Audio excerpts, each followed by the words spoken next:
Talvez o maior capítulo da censura e proibição de livros de toda a história seja certamente da Igreja Católica Romana. Você conhece essa história? Quer saber mais? Então se inscreva em nosso canal e junte-se a nós numa viagem de exploração dos mistérios do passado. No final do século XVI, a Igreja Católica enfrentava uma grande crise. O protestantismo estava se espalhando rapidamente pela Europa e ameaçava minar a lavagem cerebral, poder e controle que até então a Roma possuía. Para conter esse avanço, a Igreja Católica decidiu estabelecer uma lista de livros que eram proibidos aos fiéis, devido aos danos que a sua leitura poderia causar, corrompendo a fé e a boa moral. Ele ficou conhecido como o Index Librorum Prohibitorum, o primeiro catálogo de livros proibidos. A primeira versão dessa lista foi publicada em 1559 pelo Papa Paulo IV.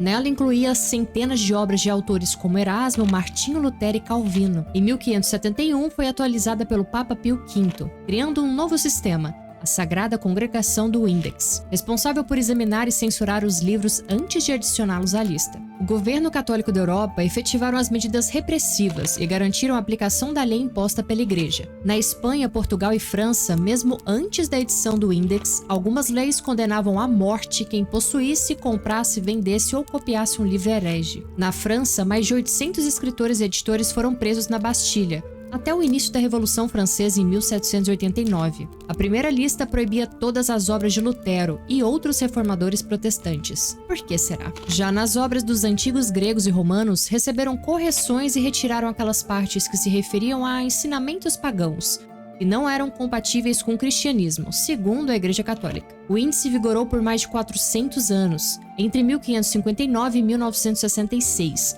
banindo títulos imorais e principalmente contrários ao ponto de vista da doutrina cristã. Até o século XVIII, quem ousasse ler obras proibidas pelo Index eram acusadas de hereges e levados aos tribunais da Inquisição. Para os autores, as penas eram mais graves, que o digo teólogo Giorgio Bruno, executado na fogueira em 1600. Tentativas de controlar a informação aparecem na história desde a antiguidade. Na Grécia e em Roma, políticos e sacerdotes se preocupavam com o que a população deveria ou não pensar. Sócrates, no século IV a.C., foi obrigado a tomar uma planta venenosa chamada cicuta, entre outros motivos, por corromper a juventude, ao defender ideias como atribuir ao reconhecimento da ignorância a base da sabedoria. Na era cristã, a seleção dos evangelhos que entrariam na Bíblia já demonstra o esforço da Igreja em moldar a doutrina. Os concílios de Nicéia e Roma no século IV foram decisivos, assim como decretos papais posteriores. Textos como o Evangelho de Tomé, reconhecido como o mais antigo, e o de Judas passariam a ser considerados apócrifos. A decisão sobre o que seria incluído ou não era totalmente político. O Evangelho de João, por exemplo, quase ficou de fora. Mas como seria muito estranho colocar as cartas de João que os padres aprovavam e não reconhecer o seu evangelho na Bíblia, um pouco contraditório. Então ele acabou passando. E na própria Bíblia menciona o expurgo de publicações.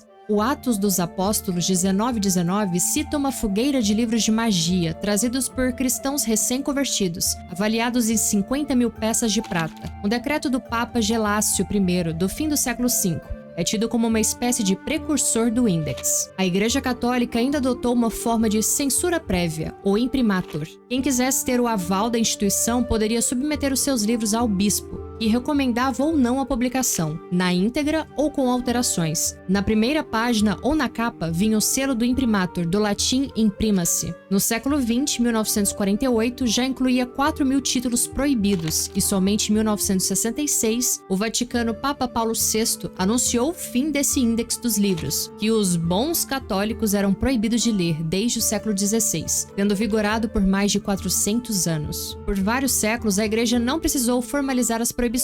Na Idade Média, por exemplo, a maioria da população era analfabeta e os livros raríssimos. As pessoas eram totalmente influenciadas e viviam a partir daquilo que a Igreja Católica dizia ser certo ou não. Os exemplares eram reproduzidos à mão pelos monges, somente por eles.